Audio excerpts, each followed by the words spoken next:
Okay, guys, now you should be on page number 9, okay? So we're going to do the least common multiple again. Um, so I know that you know how to do this already. So I'm just going to show you another way to do it. Um, a little bit different than what you learned in third grade or in fifth grade, sorry. And we'll see if you like it any better.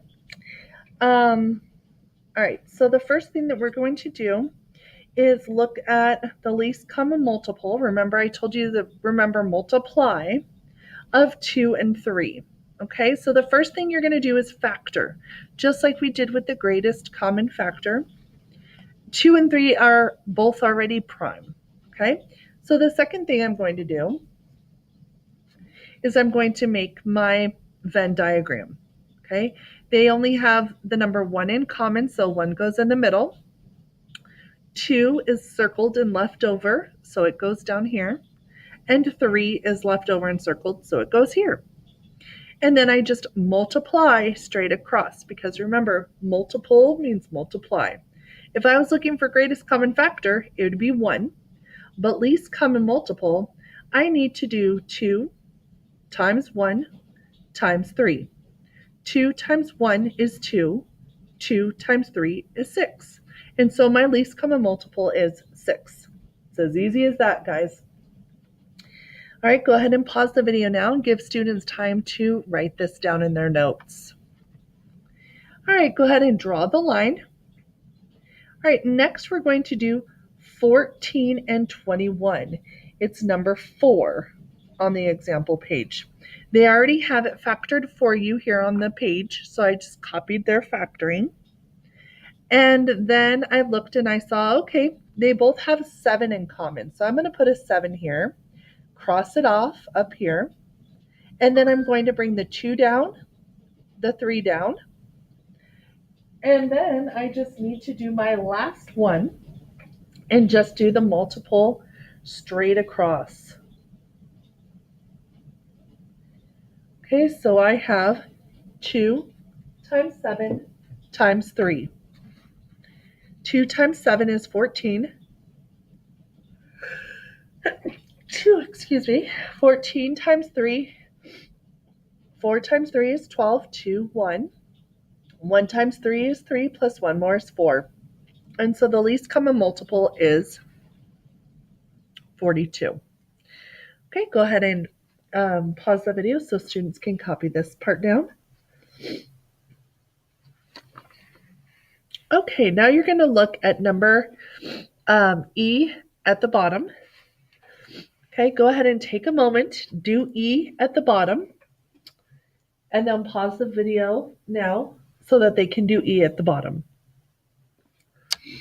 Okay, so you should have E done at the bottom. Let's look and see what you did. So you should have known that 2 is a prime number, so we just circle it. 6 can be factored into 3 and 2. Both of these have a 2, and so I put a 2 here. And then I see that I have a 3 left over, and so I put the 3 here. Okay, so now I have nothing is left over from 2. Everything's been crossed off.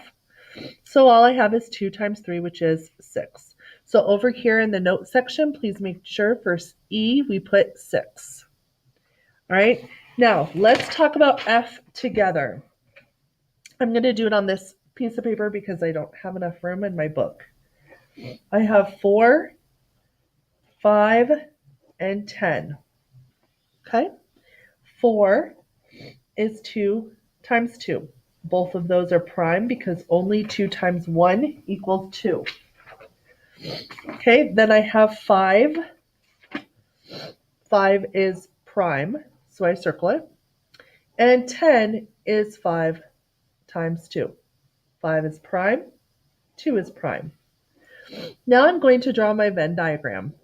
I have 3 numbers, so I need 3 circles. I'm going to start with 2 though, and I'm going to start with these 2. So here's the 5 one, and here's the 10 one. Is there anything that 5 and 10 have in common? Yeah, they both have a 5. So I'm going to put a 5 up here. And I'm going to cross off a 5 from here and a 5 from here. Okay, now I'm going to draw my last circle, and this is for 4. Okay, so now in here, is there anything that 4 has in common with 5?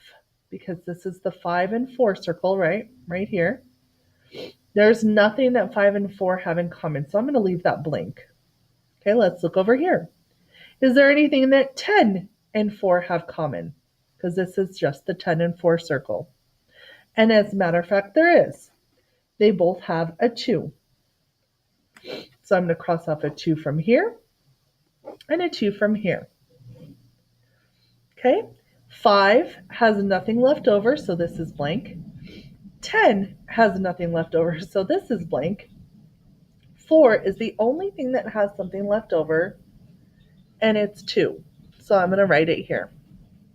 Okay, now I'm just going to multiply my numbers that are left in my Venn diagram. So I have 5 times 2 times 2. Okay, 5 times 2 is 10. 10 times 2 is 20. And so my least common multiple is 20. Okay, my greatest common factor would be right here. They all have 1 in common, and so 1 would have been my greatest common factor. Okay, let's look at G. Okay, so G has a 3, a 5, and a 7. 3 is prime, 5 is prime, and 7 is prime.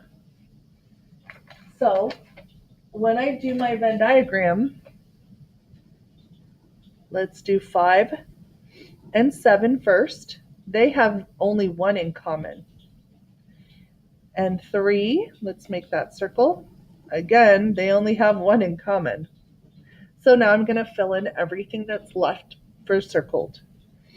3 is circled and left over, 5 is circled and left over, and 7 is circled and left over. So now I'm going to multiply what's in all of the different circles. So I have 3 times 1, which I really don't need that. So I'm going to move here, times 5 times 7. 3 times 5 is 15. 15 times 7. 5 times 7 is 35. 1 times 7 is 7, plus 3 is 10. And so 105 is the least common multiple. Now, you could do it the old way that you probably learned in 5th grade, where you list all of the multiples of 3, you list all the multiples of 5, and you list all the multiples of 7. But I don't want to have to count by 3s until I get 105. And so this is a much easier and faster way to find the least common multiple. Okay, so what you're going to do now is you are going to turn the page in your book. You are going to do the middle part of your homework from last night, numbers 5, 6, 7, and 8 on page 11. When you're finished, please put your head down so that you and the substitute can go over these answers together. And then remember, your homework for tonight is page 13 and page 14, front and back. All right? I hope that you guys have a good rest of your day, and I will see you on Monday.